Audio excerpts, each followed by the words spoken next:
The second narrative I'm going to prove wrong is this narrative, and I don't really have a fancy spreadsheet for this one, but no worries. I don't need it. I've got my handy-dandy notes here.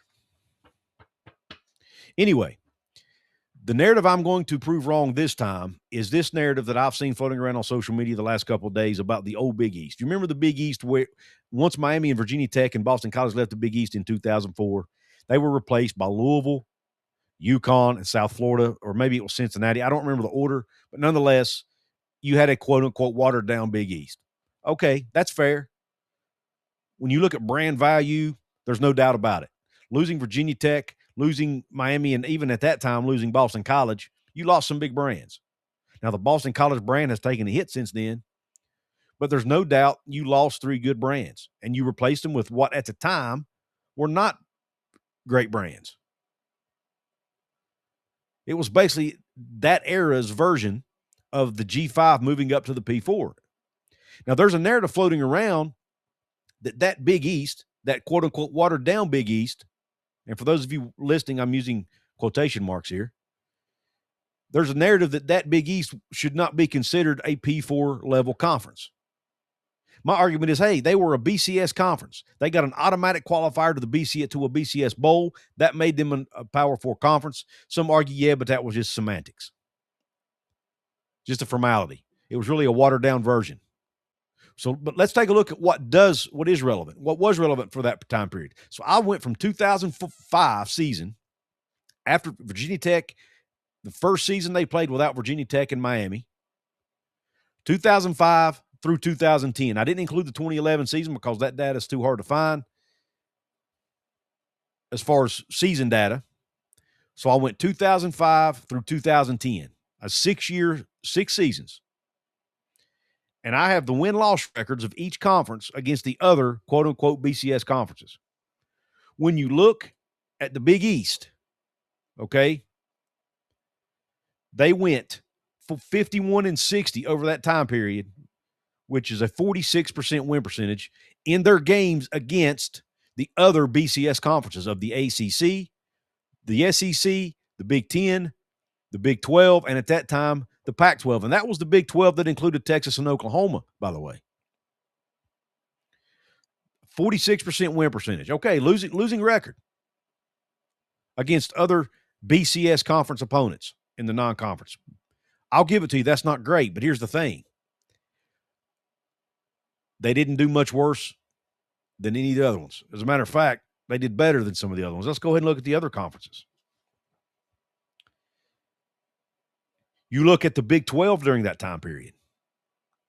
They had an overall record of 54-56 against non-conference games against other BCS conferences, 49% win percentage. The ACC, 66-80, a 45% win percentage against other teams in the other BCS conferences. The Big 10, also a 45% winning percentage, 1 percentage point lower, actually, than what the Big 12 did, or I'm sorry, the Big East did during that time frame. They went 45-55. The Pac-12 actually did the best of any of them. They went 50-39, a 60% win percentage in non-conference games against teams from the other BCS conferences. And then the SEC followed behind them in second place with a 57% winning percentage. They were 73-54 in games against other BCS conference opponents in non-conference play. So what's the moral of the story? The Big East fared just as well in games, non-conference games, against those other leagues as the other leagues did, outside of the Pac-12 and SEC.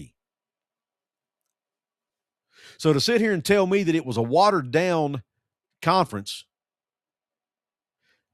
the numbers tell me otherwise.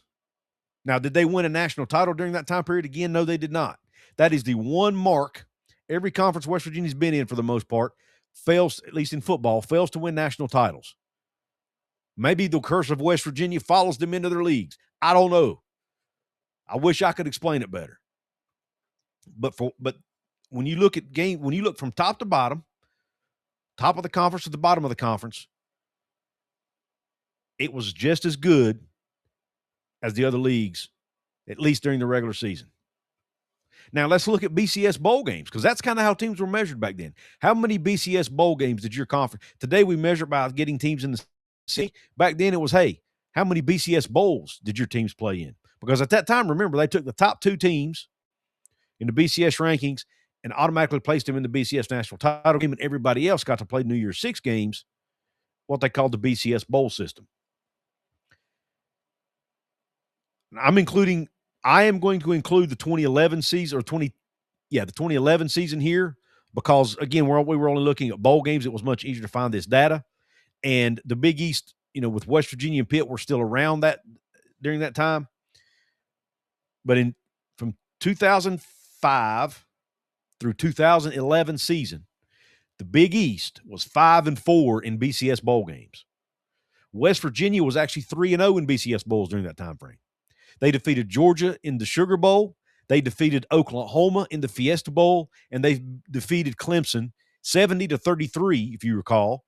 The last year they were in the Big East, they defeated Clemson in the Orange Bowl, destroyed Clemson in the Orange Bowl, a team they were heavy underdogs against. Nobody thought little old West Virginia from the little old Big East had a chance. I remember Kirk Herbstreit running his mouth, talking trash, said West Virginia had no chance.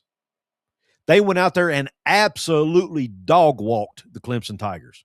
And I would say I'd give them partial credit for Clemson's national title games. Because you know what they did after that game? They fired their defensive coordinator and brought in a guy by the name of Brent Venables. You know the rest of the story, right? You're welcome. From West Virginia, Clemson. Anyway, Louisville was 2-1 in BCS bowl games. And Cincinnati, UConn, and Pitt were all 0-1 during that time frame. So West Virginia and Louisville, I guess you could argue, sort of dominated the league during that time as far as their appearances in BCS bowls. And both of those have now gone on to be in Power 4 leagues. As a matter of fact, all but UConn and South Florida from that time are in what are called Power 4 leagues today. USF's trying to make a push to get in one, to get their seat back at the big boy table, so to speak. And I think they might be getting close.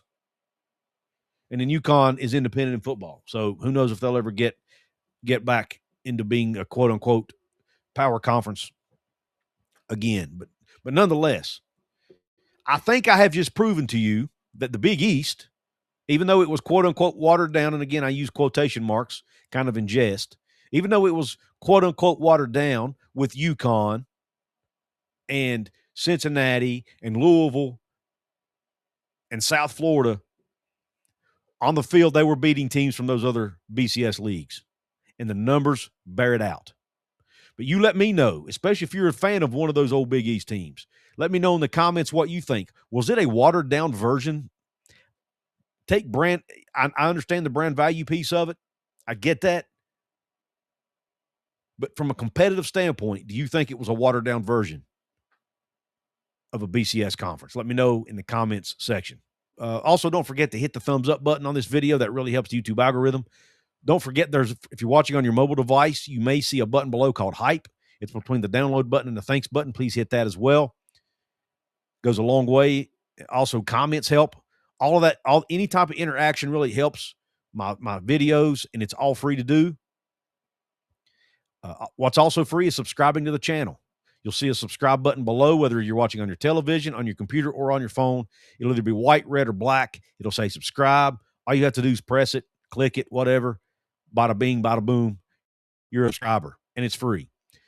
If you want to help me financially, you can join the VIP club like Houston Cougars Germany, or Denny Allen, or Daniel Gigax, Earl Carr, or TS. They are my random VIP shout-outs of this episode. If you want to join their club, the VIP member club, there are 2 levels.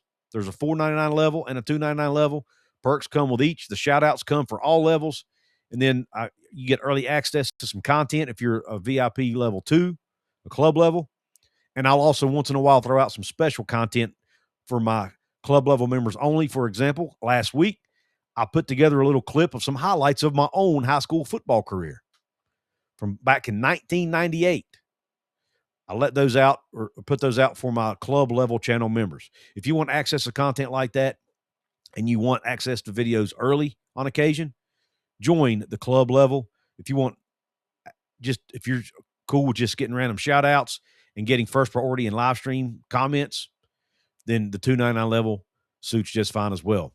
It's an easy way to support what I do here. Also, it comes out of your account every month. I think it adds up to 75 cents a day, something like that. It's an easy way to help me keep the lights on. I really appreciate you tuning into this episode. Hope the rest of your day is top shelf. God bless you, and Q Country Roads.